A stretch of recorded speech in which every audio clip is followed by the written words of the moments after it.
Olá pessoas, sejam bem-vindos a mais um Mamicast. Eu sou a Nath e o episódio de hoje é muito especial porque eu vou ter a honra de entrevistar Paul Hobbs, que está aqui comigo. Esse podcast vai ser gravado totalmente em inglês, que é a língua que o Paul conversa, mas como a gente está fazendo em vídeo, este vídeo tem legendas em português, então quem estiver ouvindo no carro, dá um pause e volta para casa que você pode assistir um vídeo com a legenda, o que vai facilitar a sua vida.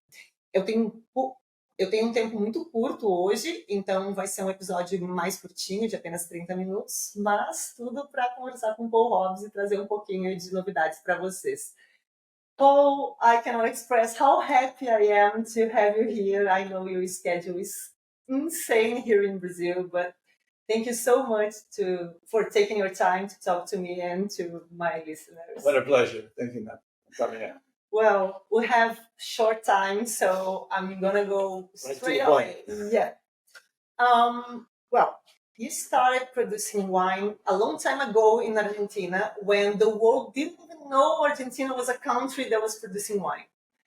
What was the most challenging thing about producing wine in a country that is not well developed in wine and the rest of the world didn't know yet? Yeah. Well, I think you've got two questions in one. Well, I think in terms of whether it was even possible to grow high-quality wine grapes that would be appropriate for the international market was question number one. And then of course, is learning what the situation is in a brand new place, in a culture that, well, is relatively foreign to me, as I had no experience ever in being in South America.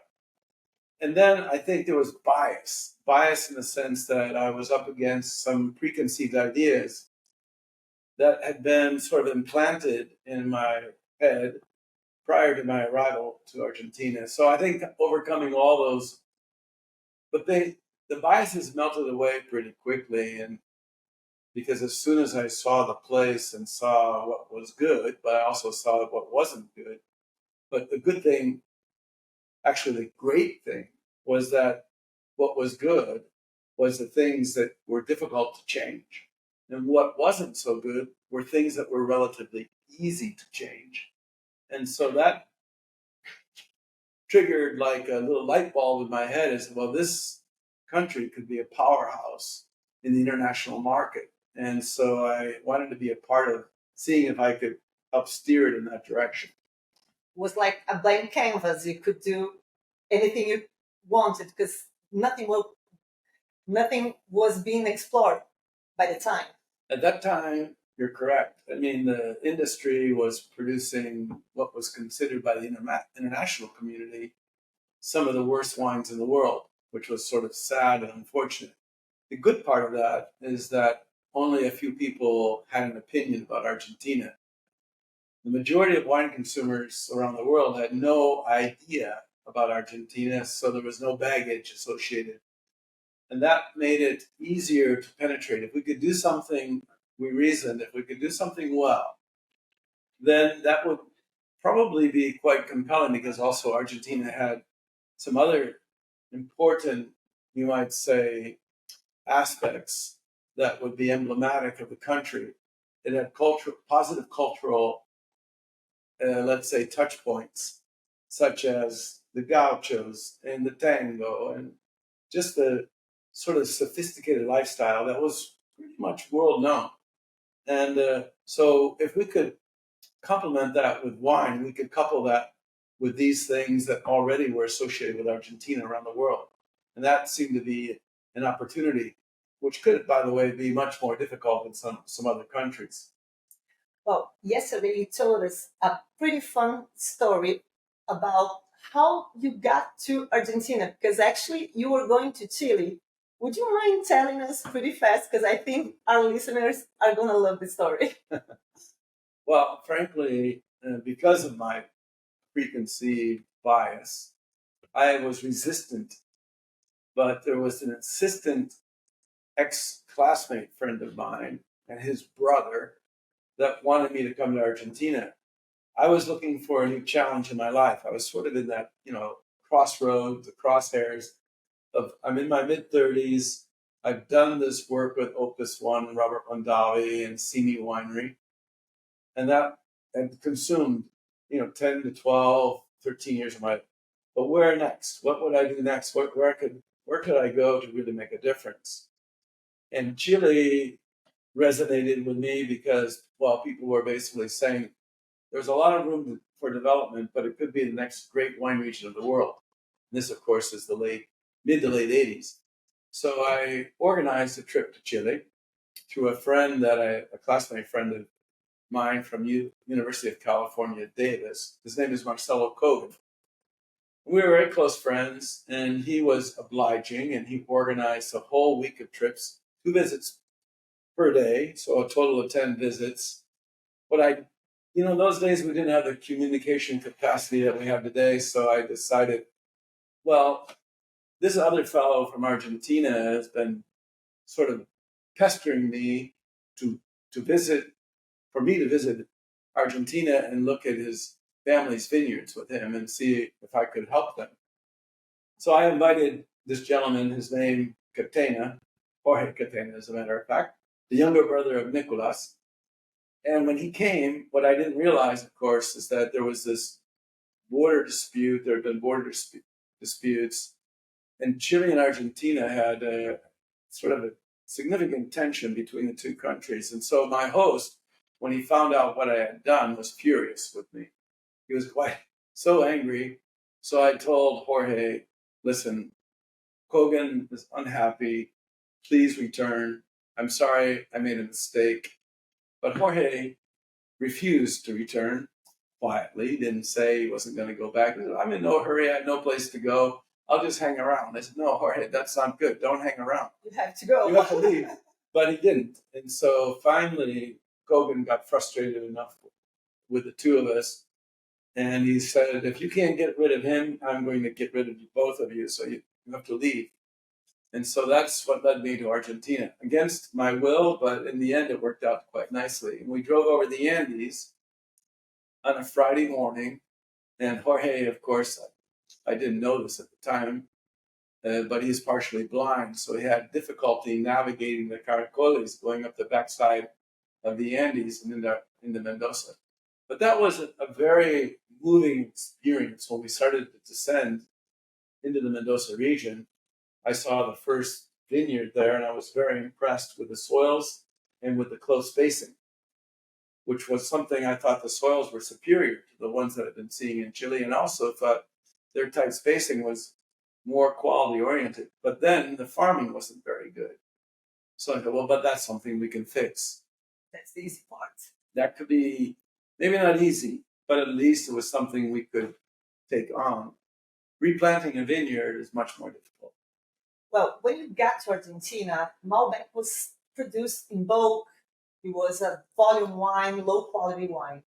And you insisted in producing a great Malbec. Well, now you produce great Malbecs. But what was the first Malbec you produced that you thought, okay, yeah, that was it. That was it that I was looking for. The first one.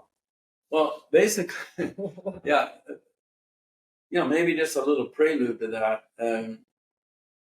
I was brought to Argentina by Nicolas Catena to focus on Chardonnay. And his reasoning was that if we could convince the Americans that we could grow high quality whites, and we were going through in California kind of a revolution in Chardonnay winemaking. So we were studying many different aspects and changing the way we were making the wine. And Nicolas was fascinated by it. And we were improving the quality quite dramatically year on year. So he wanted to be connected to that. And he thought that if we could make great whites, we could make great, the Americans would automatically assume high quality reds. So I returned to Argentina in 1989 to work on Chardonnay, barrel fermented Chardonnay to be specific. And it was really tough going, but we had good vineyards, but we didn't have modern equipment. In fact, it was ancient equipment. But during this period of time where every morning for the 2-week period that I was there, we would go out into the vineyards And I would keep on it. Can we go higher in elevation? Can we go to cooler sites? Because Argentina had the reputation of being too warm for high quality wine grapes. So, and my hosts, Pedro Marcheski and Carlos Vasquez, were very accommodating. So we would explore some of the cooler districts, but they weren't really planted to red wine varietals. And so that became quite interesting to go there.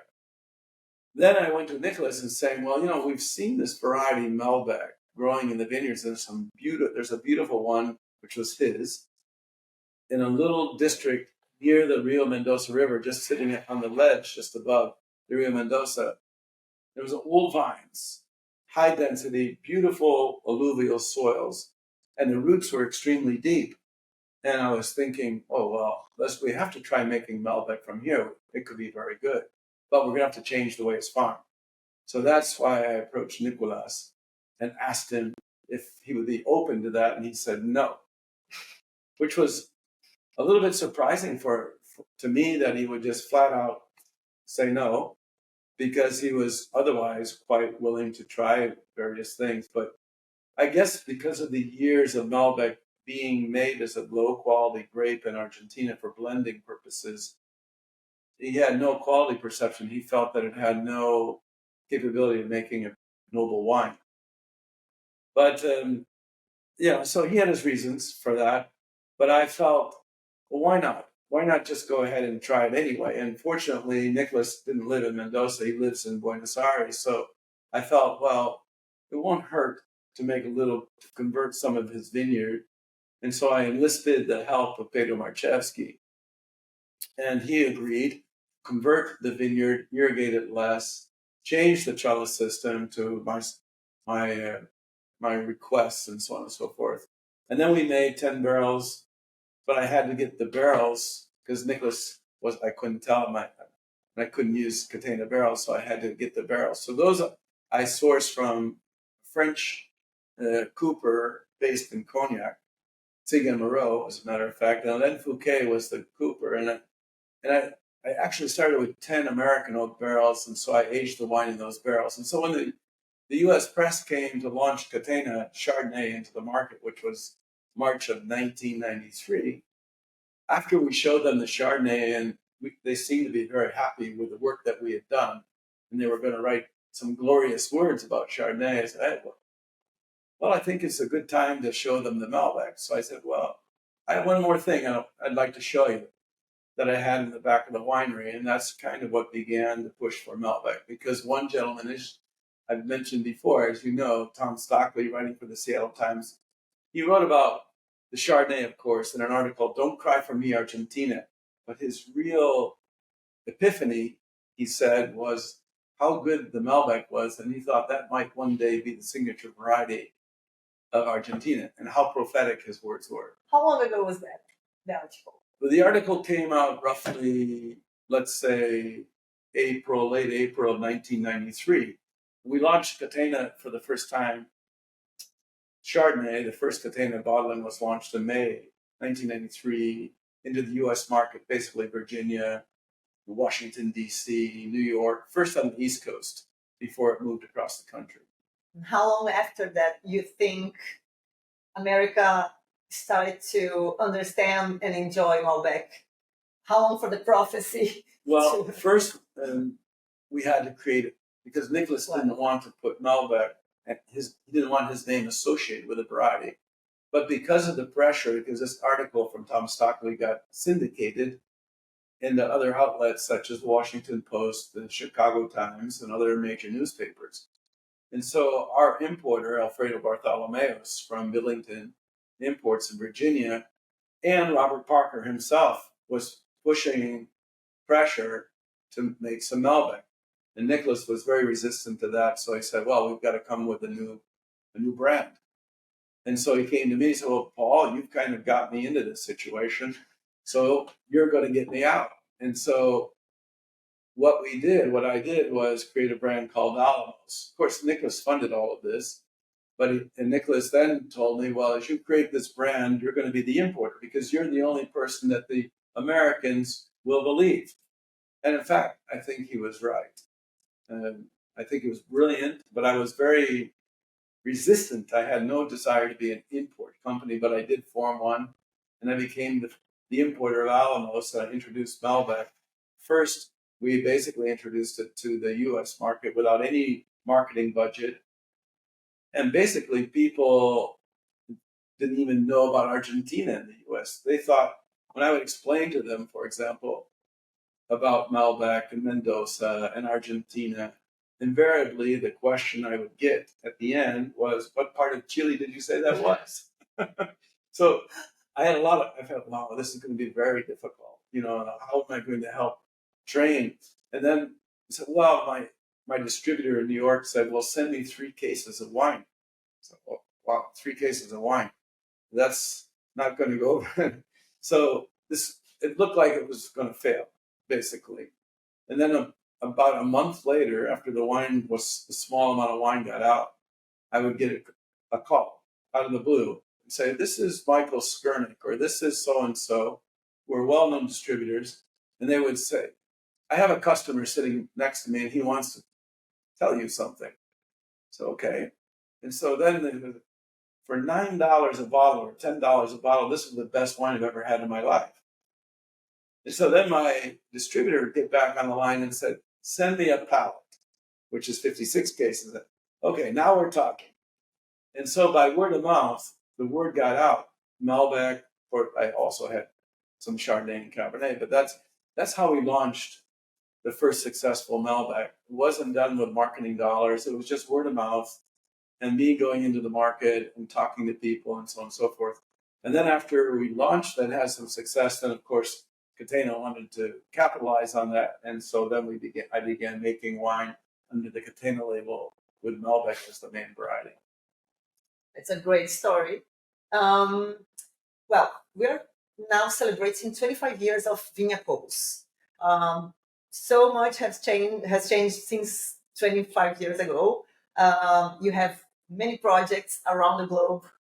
You travel a lot. Is there anything you miss from the times you were like in your mid-30s, just producing wine and not traveling that much? Well, actually,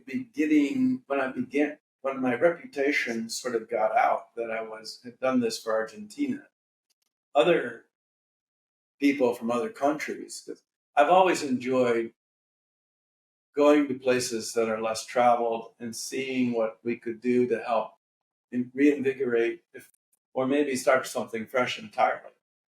So that's why I've gone to Cahors, of course, but that sort of is a tie back to the homeland in Malbec.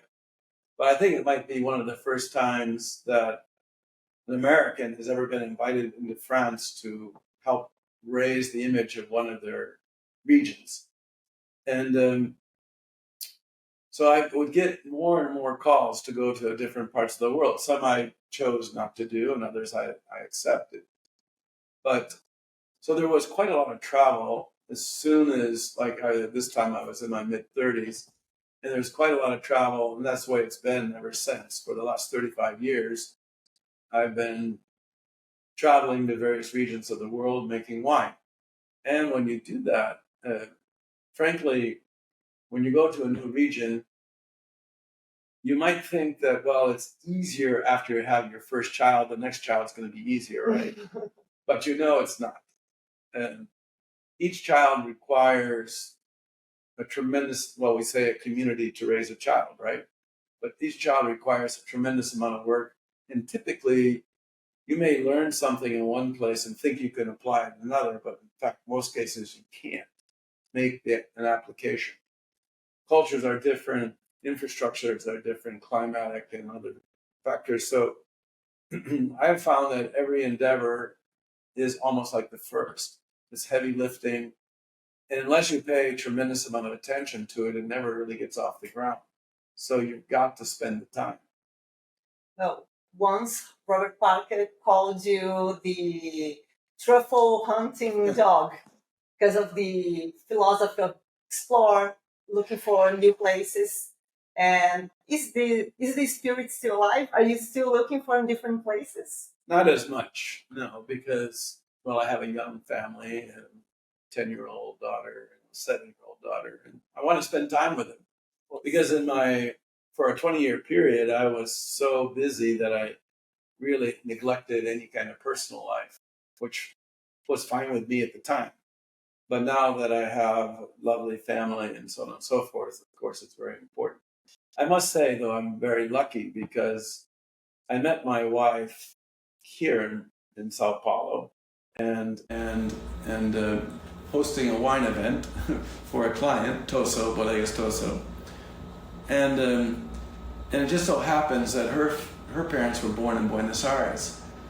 And so I guess you could say that's fortuitous because at the end of the day, she understands the places where I work and she's connected to those places, which would be a lot more difficult if my most significant person in my life didn't understand or have any connection with these places that I go and work.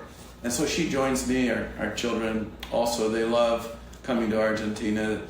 I haven't brought them to Brazil yet, but I think that's going to change next year. And any plans to explore outside Mendoza, but still in Argentina, different regions?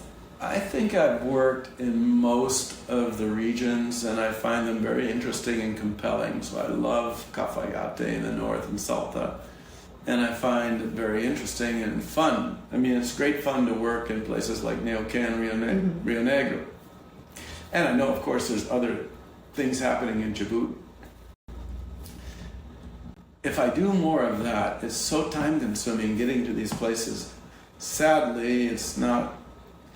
With COVID, it's changed the ability to go from point A to point B. And so I've decided, no, I'm going to focus. We have such a great thing going with Viña Cobos that I just want to put all my energies and focus when I'm in Argentina on this great company that started as a little gleam in my eye and has grown to be a beautiful company. And is now a quarter-century company, 25 years.